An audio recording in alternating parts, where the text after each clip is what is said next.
I don't think I've ever seen a single article tank a news outlet as hard as I have with the Wall Street Journal's most recent UAP article. It has literally destroyed them in terms of any credibility that they may have had left. Everybody is talking about it in the UFO topic, right? And in the UFO circle. And Christopher Mellon has also just weighed in with his thoughts and opinions on the situation. Now, for anyone that doesn't know who Chris Mellon is, I'll just give you a bit of brief, history about him, why he's an important talking point for this video, and why his opinion ultimately matters when it comes to the WSJ article. So, Christopher Mellon is a former US government official and a prominent figure in the disclosure surrounding the UAP topic, right? So, he was born into an influential Mellon family, known for its wealth and involvement in banking and philanthropy. Chris Mellon served as Deputy Assistant Secretary of the Defense of Intelligence under Presidents Bill Clinton and George W. Bush, and he also held a senior role at the Senate Select Committee on Intelligence, overseeing national security and intelligence operations, right? Obviously, instantly, credentials are there, high notable ranking positions there. That's why he what he says carries a little bit of weight. More so than like me coming out and being like, the Wall Street Journal articles are a load of rubbish, all the rest of it. Because that's just my opinion. But this person obviously has a bit of understanding about what's actually going on. Now, there's also a lot of UAP advocacy going on with Chris Mellon. So, he's been very vocal about his engagement within the UAP topic. And obviously, he's appeared on Joe Rogan, for example. He's been talking about it for a very, very long time. Now, Mellon has become a leading advocate for UAP transparency, not just a part of it, but actually leading part of it. And he's played a pivotal role in briefing UAP issues and bringing it to a public attention by helping leak 3 declassified Pentagon UFO videos known as the FLIR, Gimbal, and Go Fast videos to the New York Times in 2017 alongside Lou Elizondo, a former Pentagon official. And these videos showing unexplained aerial objects encountered by the US Navy pilots sparked renewed interest in UAPs. So he basically helped bring this topic to the fore and was like, look, bang, here's some serious footage. And these videos have stood the test of time. When you think of everyone knows about the Go Fast video, everyone knows about the gimbal, everyone knows about the FLIR, right? It's quite a serious group of videos. It's not it's like the jellyfish video that's from Jeremy Corbell back from January 2024, I believe. That's also kind of stood the test of time. Yes, there's been some back and forths about it, but ultimately it's still there.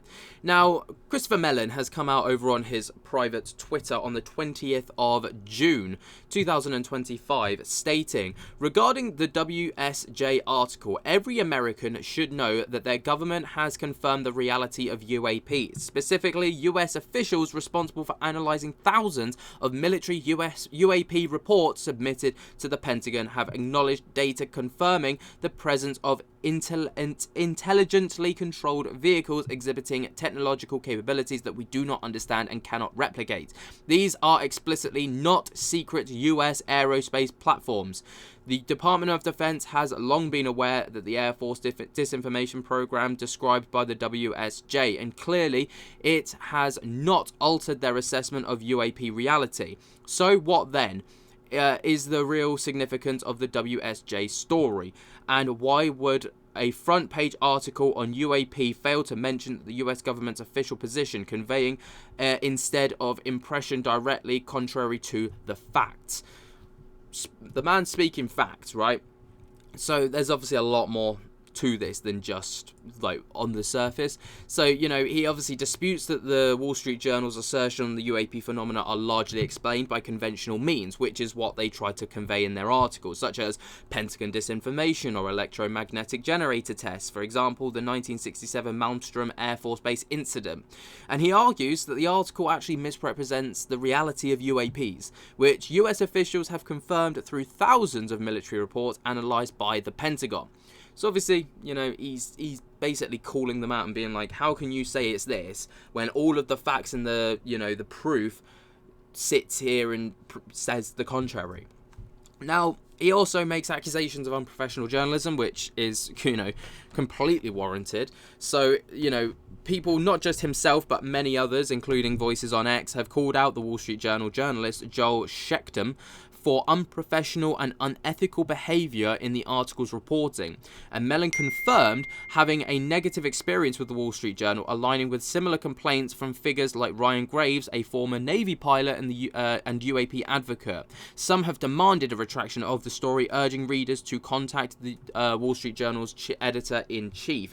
That's how serious people are taking this. And, you know, it's obviously, it kind of goes hand in hand that we've had this issue with the Wall Street Journal with this article, and then Chris Mellon's like, yeah, and there's also other people that have had issues, like Ryan Graves, who of course sat in front of Congress and testified back in 2023 alongside David Grush, I believe it was. So I think it was 2023. So again, more weight to kind of go against the Wall Street Journal. As of right now, the article still stands. Like, it's still there. Probably it's bringing the Wall Street Journal a lot of money because, of course, controversy sells.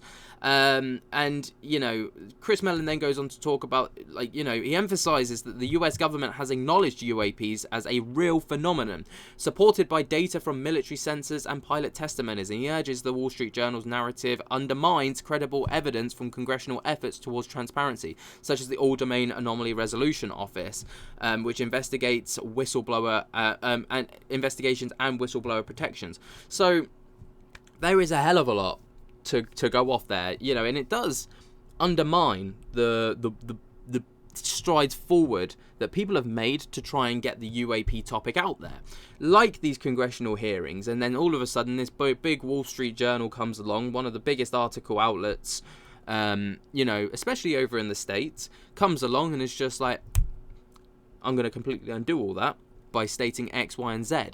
It's a real mess. It's a real mess.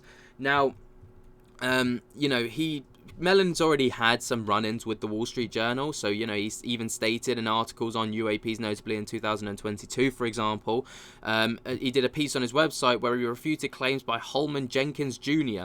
that a UFO commotion was driven by the defense establishment, and he urged that mainstream media, including the Wall Street Journal, often downplays or discredits UAP reports despite growing evidence and legislative action like the 2022 National Defense Authorization Act provisions for UAP disclosure.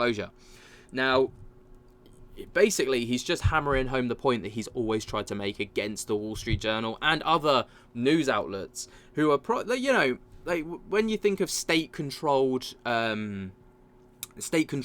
journalism, you don't think of somewhere like the USA. You think of that as quite open and free media. You think of places like Russia, North Korea, for example, who have got, like, you know, everything that gets broadcast goes through the state. It goes through government first, and then it's like, you know, what's shared is what they want to share. Whereas, you know, with this, obviously, maybe there's an argument to possibly be made that the government's seeping money into the Wall Street Journal to make these claims. Ultimately, the Wall Street Journal don't care. Like, what's an extra few $100,000 if that's how much it costs? Millions of dollars. Who knows? It's an interesting talking point, and it's good that people like Chris Mellon are coming forward and talking out against them, because ultimately these are the people that are going to make the changes. What do you guys make, though, of this? Let me know your thoughts and opinions down in the comments below. While you're down there, jump, get the hell out of that like button and subscribe, and until next time, I'll speak to you later. Peace.